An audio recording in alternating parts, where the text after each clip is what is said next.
They must be allowed home. বাংলাদেশে British নাগরিক ও যুক্তরাজ্যের স্বার্থ সংশ্লিষ্ট স্থাপনায় সন্ত্রাসী হামলার উচ্চ ঝুঁকির কথা জানিয়ে নাগরিকদের সতর্ক থাকতে বলা হয়েছে। এতে বলা হয়েছে, ব্রিটিশ স্বার্থ সংশ্লিষ্ট স্থাপনা ও ব্রিটিশ নাগরিকরা হামলার লক্ষ্যবস্তু হতে পারেন। সে কারণে বাংলাদেশ সফর নিয়ে ব্রিটিশ জনগণের ভ্রমণে সতর্কতাও জারি করেছে ব্রিটেন। এই সতর্কতা সংক্রান্ত বিবৃতিটি সর্বশেষ হালনাগাদ করা হয় ৩১ জানুয়ারি, যা এখনও বহাল আছে। বিবৃতিতে যুক্তরাজ্যের পররাষ্ট্র, কমনওয়েলথ ও উন্নয়ন দফতর জানিয়েছে, বাংলাদেশে বিদেশি নাগরিকদের চলাচল থাকে এমন স্থানগুলো উচ্চ ঝুঁকিতে, যে কোনো সময় বাংলাদেশে হামলা হতে পারে বলেও সতর্কতা জারি করা হয়েছে। বিশেষ করে জনসমাগমপূর্ণ এলাকা, ধর্মীয় উপাসনালয়, রাজনৈতিক সমাবেশের পাশাপাশি বিদেশিদের উপস্থিতি আছে। জেনেক্সে শিফট করো, লাইফকে লিফট করো। এমন জায়গাগুলো ঝুঁকিপূর্ণ।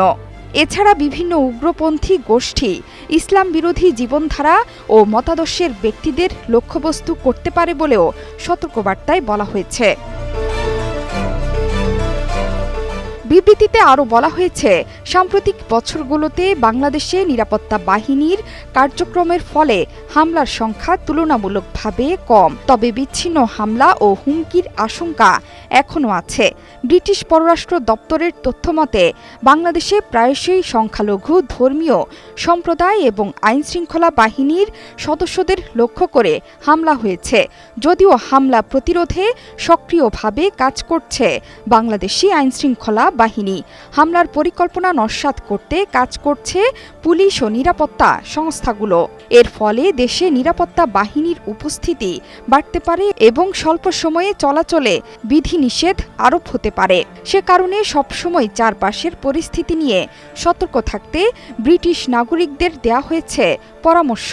বিশেষ করে পুলিশ স্টেশন এবং আইনশৃঙ্খলা বাহিনীর কার্যালয়ের আশপাশে নাগরিকদের সতর্কভাবে চলাচল করতে বলা হয়েছে। পাশাপাশি বড় সমাবেশ বা বিক্ষোভস্থলে অবস্থান না করতেও পরামর্শ দেওয়া হয়েছে ব্রিটেনের নাগরিকদের।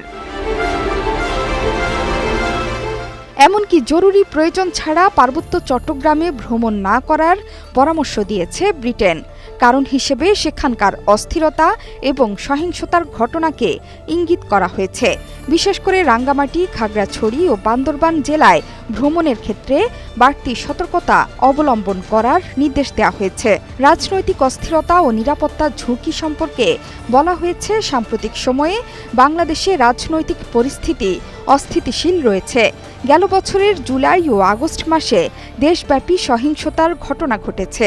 শুধু তাই নয়, বাংলাদেশে চলমান রাজনৈতিক পরিস্থিতির কারণে হরতাল ও অবরোধের মতো কর্মসূচি ডাকা হতে পারে, যেখানে সহিংসতা, অগ্নিসংযোগ ও ভাঙচুরের ঘটনা ঘটতে পারে বলেও শঙ্কা প্রকাশ করা হয়েছে। এমনকি ব্যক্তিগত ও গণপরিবহনেও হামলার আশঙ্কা করছে এফসিডিও। পরিস্থিতির অবনতি ঘটলে আবারও সতর্কতা জারি করতে পারে যুক্তরাজ্য সরকার। They must be allowed to rebuild. Zohra Chowdhury সেতু, ৭১।